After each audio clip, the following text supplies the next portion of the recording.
안녕하세요. 김비트의 코인 생존기입니다. 데일리 영상 시작합니다. 22일 후에는 현물 비트코인 ETF에 대한 두 번째 검토 마감일에 도달하게 된다라는 얘기가 나오면서 이제 ETF 승인에 대한 얘기가 사실 어떻게 보면 이제 쏙 들어갔잖아요. 원래 ETF 얘기가 갑자기 또 언제 나왔냐라고 하면은 6월 달에 이제 6월 14일, 15일 날 이제 아직도 기억났는데 제가 싱가포르 출장 갔다가 한국으로 돌아오는 비행기에서 블랙락 ETF 신청했다라는 얘기가 나왔고 6시간 동안 핸드폰을 못 봤어요. 그러고 한국 오니까 이미 올라 있었고 다음날도 엄청 오르고 이제 그랬던 기억이 있는데 준비된 게 아니었어요. 그냥 되게 뜬금포로 뭐 블랙락이 신청하면서 뉴스가 엄청 나오면서 비트코인이 올랐었죠. 그러고 이제 여러 가지 이유 때문에 또 떨어지고 또 퍼스트 데드라인이 이번에 비트코인 연기를 하겠다. 뭐 당장 승인 못 하겠다. SEC가 이렇게 되면서 지금까지 시장이 이어져 오고 있는 건데 자, 시간이 지날수록 나와 있는 이슈가 앞으로 결정이 나기 마련인데 다들 사람들과 대중의 관심 속에서 사라지는 거는 당연한 일인 것 같습니다. 근데 지난 영상 댓글을 보게 되면 제가 그렇게 말을 했었어요. ETF 자체가 승인되는 게 뭐 다음 달에 생각보다 일찍 될 수도 있고 아니면 내년이 될 수도 있다 뭐 이렇게 얘기를 했는데 어떤 분들이 댓글에서 그렇게 얘기를 해주시더라고요. 너도 모르는 거잖아 임마 이런 식으로 얘기를 해주셨는데 당연히 저도 모르죠. 근데 이제 제가 드리고 싶은 말은 대부분의 ETF를 보고 있는 사람들의 관점은 이제 남은 게 세컨드, 서드, 파이널 데드라인이잖아요.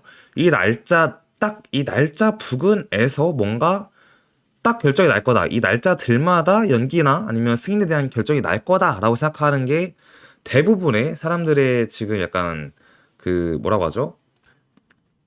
컨센서스라고 해야 되나요? 약간 컨센인데 그게 아닐 수 있다. 그게 아닐 확률이 높다. 이거에 대해서 말씀을 드리는 거예요. 그러니까 제가 날짜를 이렇게 못 맞추고 모른다라는 건 되게 당연한 얘기인 거고, 다만 제 생각에는 이 날짜들과 무관하게 승인이 될 가능성이 높다. 승인이 된다면 이제 그렇게 얘기를 드리는 거고, 블룸버그가 뭐 사실 다음 자료 보면서 얘기해 드릴게요. 블룸버그에서는 올해 안에 될 확률 75%, 내년은 90%를 보고 있는데 그 정도면 사실 거의 그냥 된다고 보는 게 맞죠. 된다고 보는 게 맞는데 그 이유가 아마 이런 6가지가 겹쳐져 있을 거예요. 블랙락이라는 회사는 99.8% 530 몇 개인가 570 몇 개의 ETF를 신청했고 지금까지 하나만 거절당하고 나머지는 다 승인을 했다라는 게 가장 중요한 이유고 두 번째는 2008년 금융위기 동안 미국 정부와 연방준비은행인 블랙락에게 상황을 헤쳐나가기 위한 전략을 권하도록 요청했다.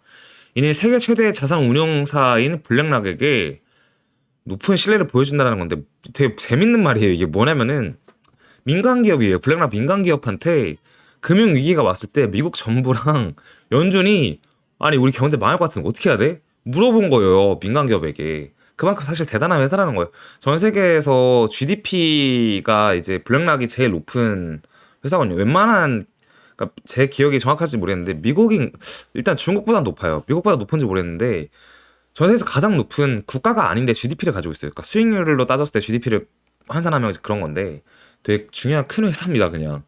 블랙락의 CEO는 최근 비트코인을 디지털 금으로 묘사하고 포트폴리오 다각화에서 비트코인의 잠재적 역할을 강조하면서 비트코인에 대해 호의적인 견해를 표명했다라는 얘기를 하고 블랙락은 이전 기관 투자를 위한 맞춤형 프라이빗 비트코인 ETF를 출시한 바 있다. 그러니까 기관 투자를 위한 맞춤형 어떤 비밀스러운 ETF를 이미 출시한 바가 있다는 거죠. 현물 비트코인 ETF는 이미 설립되어 유럽, 캐나다에서 활발히 활동하고 있다. 이건 맞아요. 유럽이랑 캐나다에서는 이미 현물 ETF가 됐어요. 그리고 또한 뱅가드 및 피델리티 같은 주요 자산관리회사는 이번 주기에서 자체 비트코인 현물 ETF에 대한 신청서를 제출했다.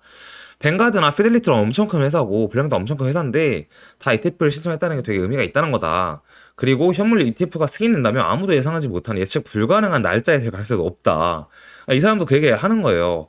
두 번째, 세 번째 또는 최종 마감일 직전이 그러니까 그 직전이 아니라 정말 생뚱맞은 날짜에 될 수 있다는 거죠. 아마 그럴 거예요. 왜냐면 대중의 관심이 사라질수록 뭔가 이런 이슈가 나오기 좋은 상황이거든요. 자, 그럼 ETF가 됐다라고 가정했을 때 우리 왼쪽이 금이고 오른쪽이 비트코인입니다. 금이 ETF가 되고 나서 그냥 이제 몇 년 동안 쭉 올라가지고 금 시총이랑 비트 시총이랑 비교를 하면요, 여러분. 제가 한 달 전에 비교했을 때 금이 1% 오를 때 비트가 20% 올라야 같은 시총이거든요. 그러니까 예를 들자면 여기서 보시면 여기서 거의 뭐 200달러라고 가정을 하고 ETF 이후에 800달러까지가 4배가 올랐다라는 거는 곱하기 20을 해야 되는 거예요. 비트로만 따졌을 때는 금처럼 되려면. 그러면 물론 이제 시총이 올라감에 따라 퍼센티지는 줄겠죠. 뭐 지금으로서는 금 1% 오를 때 비트가 20% 오르는 거랑 똑같은 건데 시총 잡으면.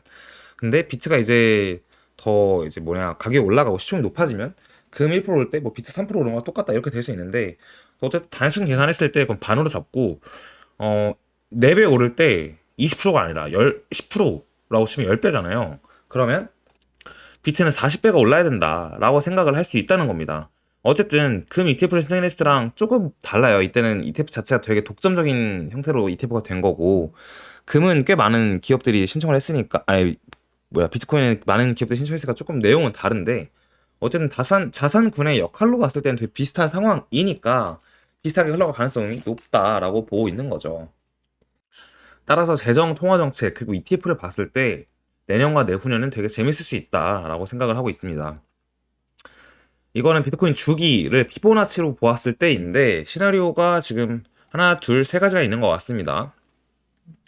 시나리오 1은 두 번째와 세 번째 고점을 찾는 데 도움이 된 피보나치 원 수준을 사용하면 현재 사이클 최고가는 50만 달러에 있을 거다. 거의 지금 환율로 6억 5천만 원에 있을 거다라고 얘기를 하는데 수년이 지나면서 수익이 감소하기 때문에 이런 일은 일어나지 않을 것 같다. 저도 이 말에 동의합니다. 일어나지 않을 것 같습니다. 시나리오 2, 네 번째 고점을 찾는 데 도움된 피보나치 원 수준을 사용하면 현재 사이클 최고점은 23만 달러다. 거의 3억이라는 얘기죠. 시나리오 3는 암호화폐 시장은 이전 주기보다 더 성숙한 시장이기 때문에 이에 대한 나의 접근 방식이 더 보수적이다. 그래서 1.618 피보나치를 사용하면은 탑 사이클이 10만 8천 달러다. 이거는 1억 3천만 원 정도가 되겠죠. 근데 아시다시피 불장은 달러가 이제 환율이 싸지면서 달러가 강세가 아니라 약세로 가면서 불장이 오니까 뭐 10만 달러다 이러면 지금으로서는 1억 3,300만 원 정도이겠지만 그때 가면 1억 1,500만 원 뭐 이렇게 될 거예요.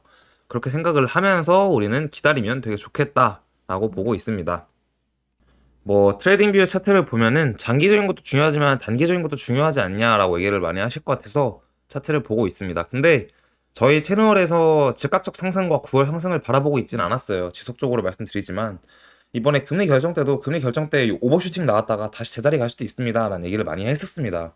그리고 아마 확률상으로는 이 구간이 안 뚫릴 것 같긴 한데 만약에 뚫는다면 저점 한 번 더 낮춘다는 개념으로 23K까지 찍고 요 과거의 저항선이었던 게 지지선이 되면서 이 파란색이 먼저 중요하겠죠. 지지해주는 게 25.6K 정도이고 여기서 지지받고 만약에 뚫린다면 이 구간 이탈한다면 23K까지 갔다가 재차 올라갈 수 있다. 그래서 10월은 좀 좋은 자리 될 거다라는 입장을 저희는 계속 나타내고 있습니다.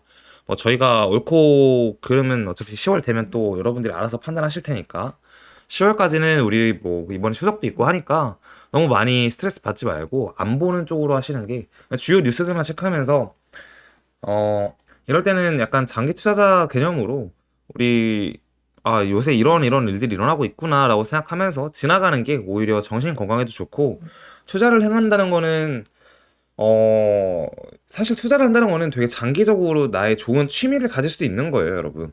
그래서 오래오래 한다 생각하고 이런 시기는 그냥 잘 극복하면서 넘어가는 게 좋아 보입니다.